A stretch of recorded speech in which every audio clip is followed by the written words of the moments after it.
The following video contains AI-generated images that look suspiciously reminiscent of billionaires. It also contains AI-generated images that have been manipulated by the Loudness Mech Evil Symposiums. Not only that, it contains an AI-generated voice in the ad by this episode's sponsor. What's more, there are images that have been created by Loudness Mech Evil all by himself. The music was created on the MIDI keyboard of a garage band and a loop here and there. The views of the Loudness Mech Evil Symposium are hopefully not held solely by the content creator, but the algorithm's beliefs seems to lean toward the technocrats that coded it. This podcast is not in any way intended to be an alternative to medical advice, therapy, or program sponsorship.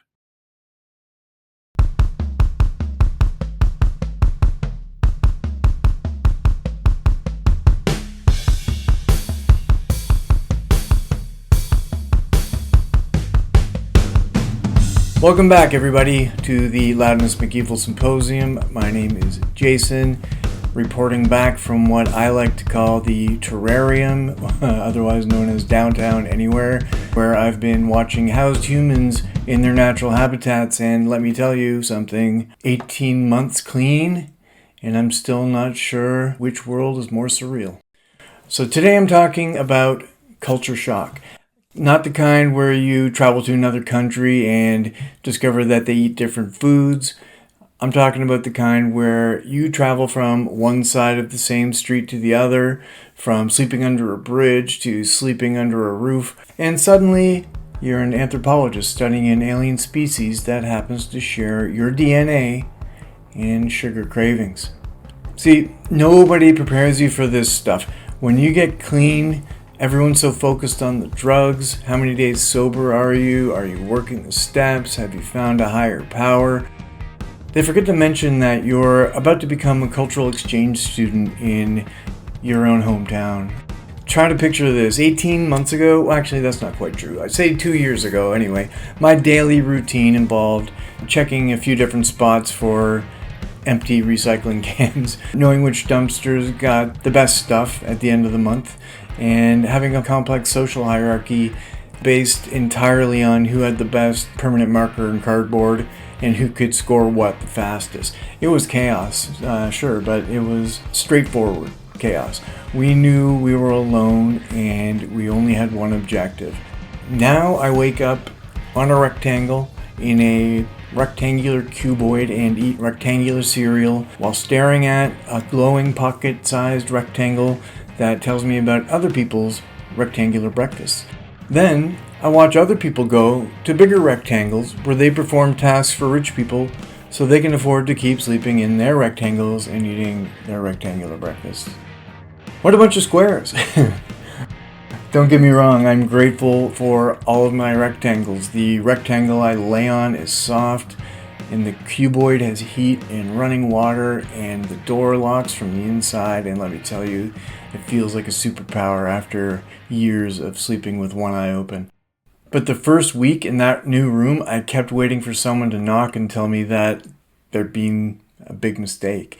The shame of who I believed I was, of the things I had done, didn't go away just because I wasn't high anymore. I was getting high in no small part because of the shame of all of those things. So now here I was, raw and exposed, walking around without my chemical armor and feeling like everyone could see right through me to all the ugly parts that I've been trying to numb. Every trip to the grocery store felt like a performance where I hadn't studied for the test. Standing in the line at the bank, I was convinced that the teller could smell the street on me, even though I'd showered 3 times that day. Sitting in waiting rooms, certain that everyone knew I was a fraud, that I didn't belong in their clean, orderly world of forms and appointments and small talk about the weather. The drugs had been my shield, my invisibility cloak, my way of not giving a shit about what anyone thought because I was too fucked up to care. But sober meant feeling everything, including the burning sensation that I was an imposter in my own recovery. And that staying clean meant enduring that feeling every single day without chemical relief, and some days that exposure felt harder than withdrawal itself. On the street, you want food? You better know that the downtown mission only serves lunch from 11:30 to 1, but only if you show up by 11 because they run out sometimes, but not on Wednesdays because that's inventory day. And you need an ID to get in line, but the ID office is only open on Tuesdays and Thursdays but closes for lunch right when you can actually get there because you've been waiting in line at the social services office since dawn, which is closed on Tuesdays and Thursdays, and you need ID to get ID.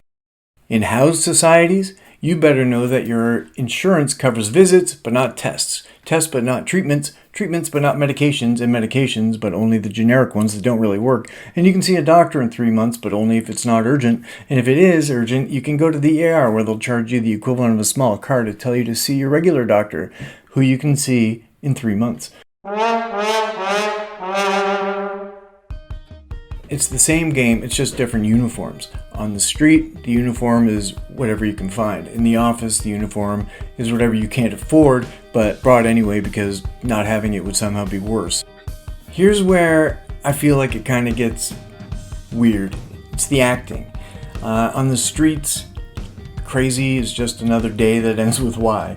If a guy is having a breakdown in the middle of the sidewalk, at least it's honest. In house society, everyone's constantly pretending that they're not exhausted or they're one paycheck away from crisis. They're not relying on various substances just to function because their biggest fear is being seen as vulnerable. I hear people talking about synergizing our core competencies to leverage blockchain solutions for maximum ROI optimization, and I'm thinking, that's not even words. You just made sounds with your mouth that sound like business, but you said absolutely nothing. It's like corporate glossolalia, it's speaking in tongues, and the tongue is forked by capitalism. Let's talk about the elephant in the room, or should I say the boardroom, or the shopping mall, or the one doing hot yoga at 6 a.m. while drinking a $7 vanilla soy latte. Here's what I think I've learned. Leaving street drugs doesn't mean you've left the world of dependencies. You've entered a world with different coping mechanisms. And I watch people downtown, and let me be clear, I'm not judging, I'm literally one of them now. But I watch them checking their phones every 30 seconds with the same urgency I used to feel when I was dope sick. Not exactly the same, obviously, but it's the same compulsive behavior, the same inability to stop even when they know it's maybe not making them miserable, but certainly robbing them of their time, and I don't know what it's making them, but look, I'm not equating scrolling Instagram with shooting fentanyl. One is immediately life-threatening, and the other erodes well-being slowly. But here's the thing, these digital dependencies are affecting our collective ability to connect, to trust, to even agree on basic reality. They're turning empathy into performance. They're turning conversation into combat, and community into competing for validation from strangers. But you know what is beautiful about both worlds? The humanity beneath them. On the street, well, sometimes you wear literal masks, but you wear emotional masks too. The tough guy mask, the crazy mask, the prostitute mask, the invisible mask. You keep your hood up and your head down and you don't make eye contact. You learn to be whatever is going to keep you alive that day. In house society, the masks are more subtle, but just as elaborate. The I'm totally fine mask, the I have my shit together mask, the I'm definitely not crying in my car during lunch breaks masks. And here's the thing, I love both sets of people for the same reason. They're all trying so goddamn hard. The homeless dude who shares his last cigarette even though he doesn't know where the next one's coming from, that's the same generous spirit as the office worker who brings donuts for everyone even though she's on her third unpaid overtime shift this month. Different circumstances, same humanity. Same fear, same hope, same desperate attempt to matter in a world that seems designed to prove you don't. You want to know what keeps both worlds stuck? The resignation to how things are, without believing we can change them.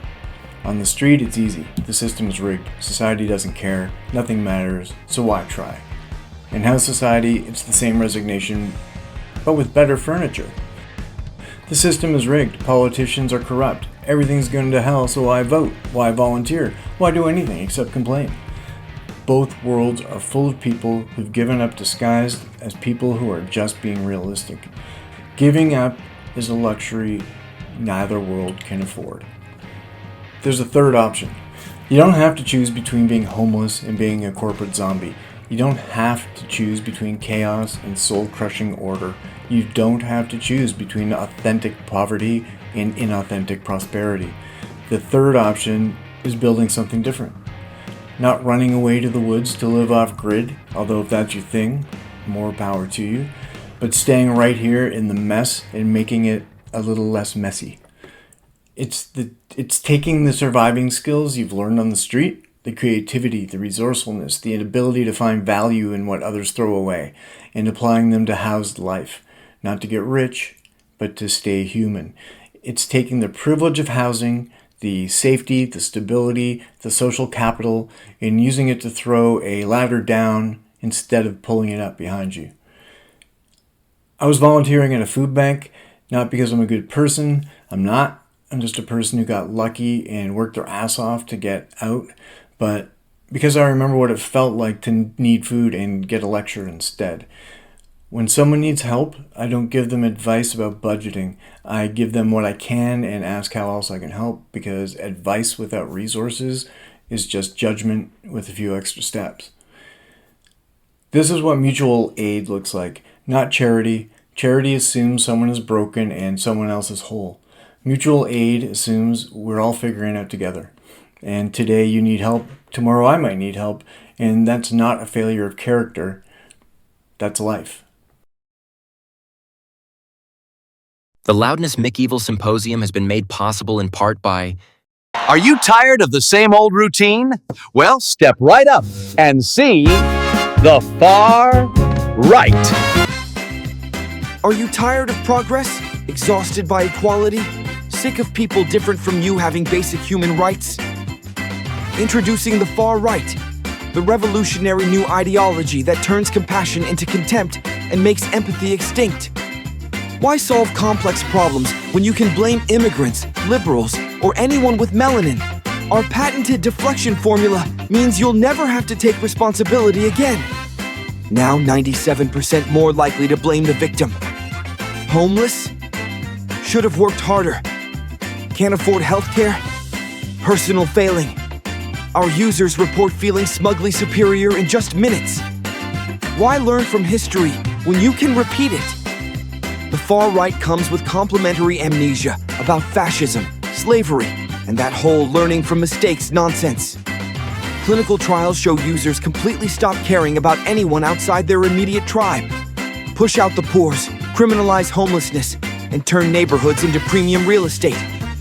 Displacement has never been this profitable. Why treat addiction like a health issue when you can criminalize it? Our users report 100% success in making drug problems worse through imprisonment. Rehabilitation is for losers. The far right prefer profitable prison systems. But wait, there's more! We'll throw in our premium discrimination package, featuring voter suppression, gerrymandering, and the ability to make any civil rights victory feel like persecution. I used to care about other people's suffering, but thanks to the far right, now I just call it character building. My capacity for cognitive dissonance has tripled. Before the far right, I foolishly believed in science and expertise. Now I get all my medical advice from podcasts and my constitutional law knowledge from Facebook memes. Side effects may include sudden urges to storm government buildings, spontaneous book burning, loss of critical thinking skills, inability to fact-check, chronic victimhood complex despite holding most of the power, allergic reactions to diversity, democracy, and basic human decency. May cause authoritarianism, forced births, mass deportations, and the inexplicable belief that billionaires care about working people. Call 1-800-FASCIST. Operators are standing by to take your freedom away. Also available in moderate conservative flavor with 30% less obvious cruelty. The far right. A wholly owned subsidiary of Oligarch Industries, LLC.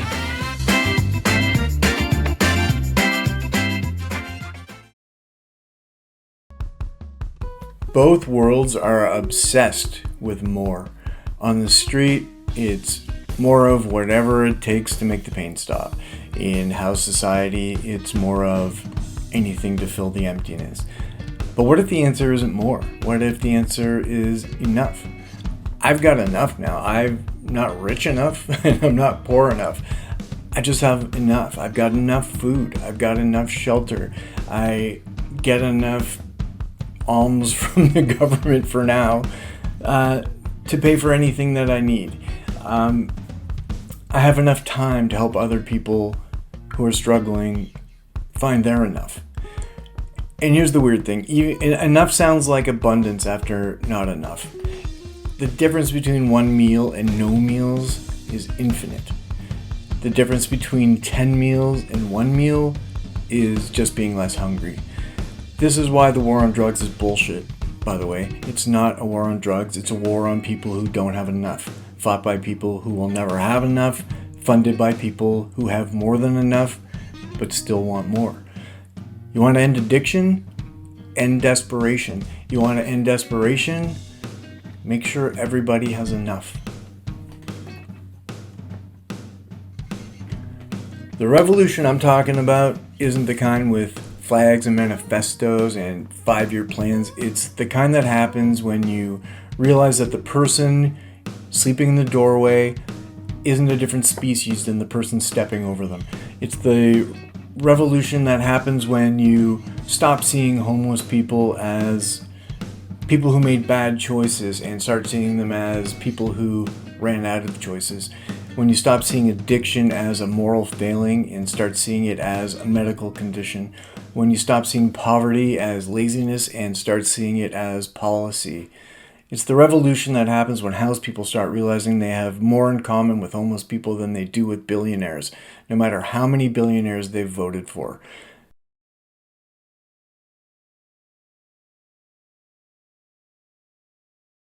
You know what the funniest thing about this whole journey has been? I thought getting clean would make me normal. I thought finding housing would make me more grateful. Instead, getting clean made me weird. It turns out being constantly aware of reality is considered abnormal in both worlds. Finding housing made me angry. It turns out having a safe place to sleep makes you really fucking pissed that other people don't. Living on disability made me subversive. It turns out watching people struggle in a system designed to extract maximum labor for minimum compensation is such an obviously stupid arrangement that pretending it makes sense is basically a full-time job in itself. So here I am, 18 months sober, living in a rectangle, surviving on disability while watching people navigate a system designed to break them, hosting a podcast about how everything is weird and we should probably do something about it. Here's what we're going to do. If you're listening to this from the street, I see you. Your life has value, your story matters, and no matter how far down you think you've gone, there is a way back up. Maybe not to where you were, but to somewhere new. Maybe somewhere better. Maybe somewhere that's enough. It's not going to look like what they show you in the movies. You might not get the house with the white picket fence and the golden retriever. Maybe you don't want that. I know I don't. You might get the studio apartment with the neighbors who fight too loud and the bus pass that gets you to work on time, but that's okay. Recovery isn't about getting your old life back. It's not about playing financial catch-up. It's about building a new life worth staying sober for. If you're listening to this from house society, I see you too.